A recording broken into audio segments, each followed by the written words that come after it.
kami ni Habi sa may bularan. Dito banda talaga to sa Hasaan. Ito ang aming mga bularan dito kung saan halos lahat ng titinda is mga tuyo talaga. Itong isda na to dito guys is, yan, ang mura ng kilo dito kasi sila mismo yung gumagawa talaga din dito. Sila nagtitila, nagpa-process, peppermint, ng mga tuyo. Kaya ang yun, sobrang mura talaga. Kila-kilo te? 150. 150 ang kilo niya. Ang sakit nga isda, tamban. Ha? Uy, tamban.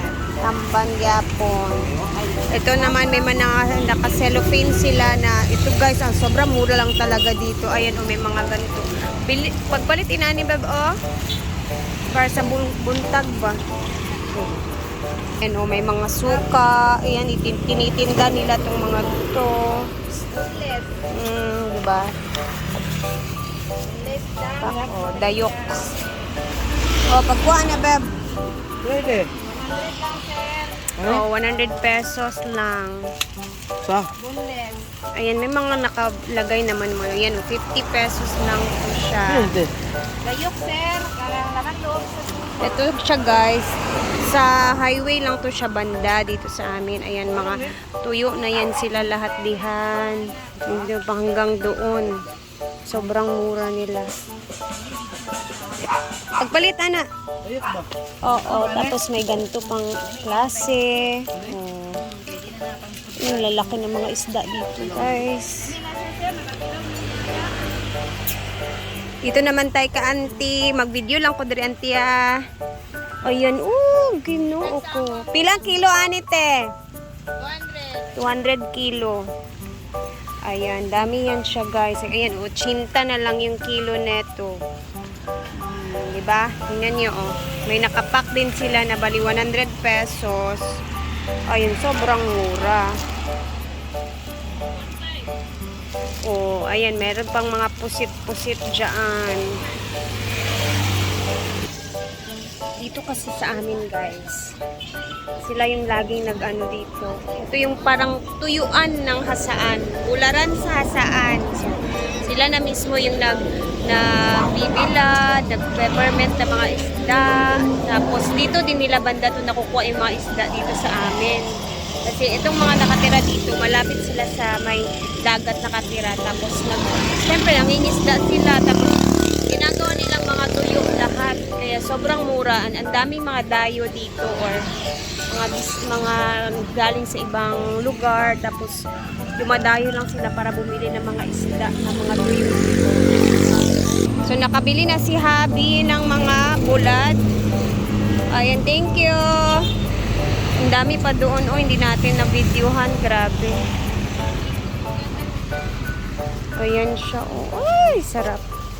Siyempre, partner talaga ng tuyo ang mga suka. Kaya may mga suka talaga silang binibenta dyan. Klase-klaseng mga suka. Ay, dagkuha atong mga isda dito. Ayan, tingnan nyo guys. Ang lalaki ng mga bulad na yan, ha. Ayan si ate. Tingnan natin yung mga price tag. Hala, kadagko ba ng mga bulad. Ayan, laki-laki. Ayan, may mga price na yan dyan. May mga pusit. Ayun, may tug 100. 100 yung diba? Ayan. Ito naman is ang kilo, 220.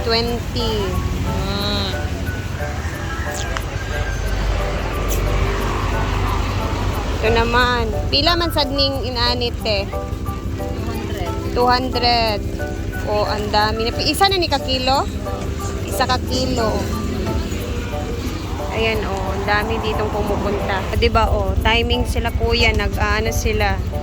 Naglilipat na mga tuyo. Naka-karton pa talaga. Nakabili na kami ni Habi ng isda. Sa bahay naman to. Tara na, beb. Kasi timing pupunta tayo ng naguan ngayon. Para diretso na ni Habi ito pag-uwi. Bulad is bulad. Siyempre, papunta na tayo ng hinaguan. Oh, see you sa hinaguan, guys. Dito na sa workplace natin, di ba? Workplace. Prito muna tayo ngayon ng saging. Snack. Nalagyan mo ng butter. Ay, wala tayong butter. Ito is mga tira na naman ito ng mga saging dito. Since wala man sila Brenda.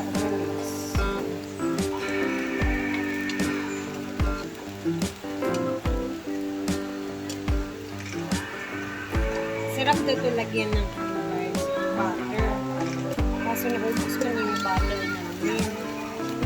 Gusto ko sana try lagyan ng butter yung saging na prito. Wala tayong butter. So next time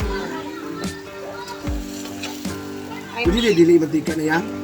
or magod niya siya ng stick na niya. Pwede na lang siya.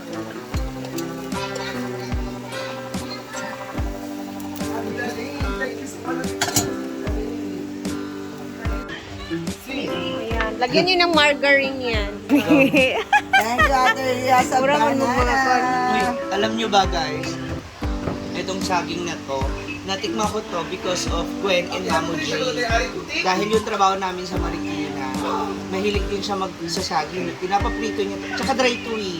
Kasi wala mantika, parang sa ano lang, sa kawali. Parang inano lang, parang Kasi toasted lang. Oo, parang tinoasted siya. Tapos lalagyan namin ng butter. Madalas ito yung merienda namin. Hindi naman palagi. Pero sa pag-trip namin, tamis namin ni Gwen, ito re-request namin. Parang may butter naman dito. Wala na nga, ubos na. Margarine, okay lang. And cheese. Margarine, okay na yun. Kasi maalat-alat din. Ano, pwede na din siya. Kasi may mantika na siya, so hindi na siya, ano na, kapag may oil, ay may margarine pa, di ba? Kaya piniprito siya ng walang oil. Tikman natin, nilagyan ko siya ng margarine.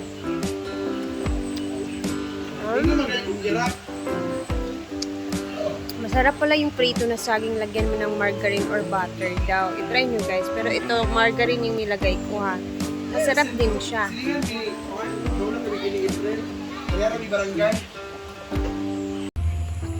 Dito tayo kay Auntie Merlin guys. Kasi naglilinis siya sa kanyang bakanting liuta or lote. Unsay mong plano de dari? Ako pa sa imo magtinda-tinda. Ay busy man sad good ka uy. Paano magtinda-tinda pud ka ba if ever? Kani anak ka ng bakante diha iyahan na diya o di ba? Sana all. Wala kay plano ibaligya. Pwede pa lang, maligya. Okay, punta. Nganong dili man pwede? Wala ka po yan ako. Kani day? Ah, hindi pagkatiwa sa upayag. So plano nimo idagan pa dani mo hang balay? Ay, kwarta. Tarong ba?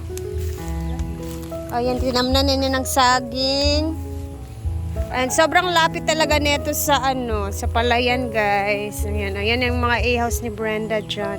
Doon naman yung sa na area para sa mga acoustic reggae. Ang ganda ng view dito. Bet na bet ko ang kay na ako ang view. Oh my gosh. Kami kayo sa upayag pa yun. Ana bitaw ko nga tsada diri butangan ni magpayag. Ingon lang ganda nga. Buta niya nagpayag pa. Kadaghan bagay sa plano nga. Payag-payag lang gud nga tambayanan. Uy, ay saan na ba? Pwede nimo cottage kadiri imuha nga negosyo. O wala ta kabalo ang dito sa Pikas o mulusot din ni sa imo ganahan sila sa imong view. Mo gani na wala ko talaga ipayag. Diyos kawayan raman na. Mama, di bagay ka man na ang balkon-balkon. No. Talaga ba? Kawayan raman jud na nimo nga ikuan. Nada ra gid unta. Mo gid bitaw gid to akong mga kwanto. Cottage ba nga kanang pwede mga pita dira ana o di ba? Kay dool naman ka diri Brenda. Dool na pud ka sa mga guest. O pwede ra pud sila mo ani diri sa imo ganan sila. Kung nga tsada ba ni diri. Og ibaligya ni niya Ay! Murag dili lang. Murag dili gid niya ibaligya guys kag birahan jud din ako og ibaligya niya. Bilhin ko talaga to. Silang minit siguro gyapon. Ato dito iya mang kungginan ato dito. Kaya siya nga ay pag imo tong paliton dito to ang gipalit ka Auntie Merlin. Kung nga ibaligya sa day mo. Siya nga, oo anong dili good. No, ikaw man ang nanghihinahanglan. Ibaligya na ko sa imo. Ako sige. Ya kay di pa magkahalin akong hampason. Ulat-ulat lang. Ayun man siya nga. Basin daw ko malukat na ko. Basin day 5 years from now. Oh, pwede na gyapon. So ako sad, basta tanaw na lang yun. Ginoo na yung makabaloan. Kaning din na ganyan lami kahit ya just nindot jud guys. Dira kayo. Ani nindot man din. Dini ba ina tuyo sa nagagmay pa. Butangin na nilagi diri hinay-hinay lang good. Sus kawayan ra gud imong ibutang uy. Wala. Wala. Grabe ka crisis. Crisis dia. Ang wala ni Ginoo ko. May plano talaga sa Auntie Merlin na lagyan din niya mga cottage dito kasi if ever din Basin day makadaw ta sa surtres. taya sa diha. Nakataya ba Wala ta kabalo ba si makadaog ka. Nakataya kuyang 10 pesos. Kung ang semana. Siguro po na nagdata-data rin sa sa mga utang ay para utang ba yan. Nagdata ko ang sita. Uy, malay na to makadaog ka utro, manalo siya ng ano if ever, di ba? Kasi advantage na kasi to na malapit siya dito sa hinaguan. Syempre, meron din siyang makakahatak din siya ng mga guests if ever kung ano man itayo niya dito, di ba, auntie? Ganun lang. Basta ako bet ko talaga to dito. Kung ibenta ni Auntie Merlin, bilhin ko. Pero parang nga, oo, nagpaparinig na ako. Pero parang ayaw ko ni Auntie Merlin. Oh my God! Gawa sa eskwelahan dito sa waiting area naghulata. Ingnan ba nga dili mo gawa sa room. Wala na diya kay nag-sleep ang mga tay. Wow! Dili dapit. Iday ay. Diretso. Lamig kayo guys. Wow, thank you nak.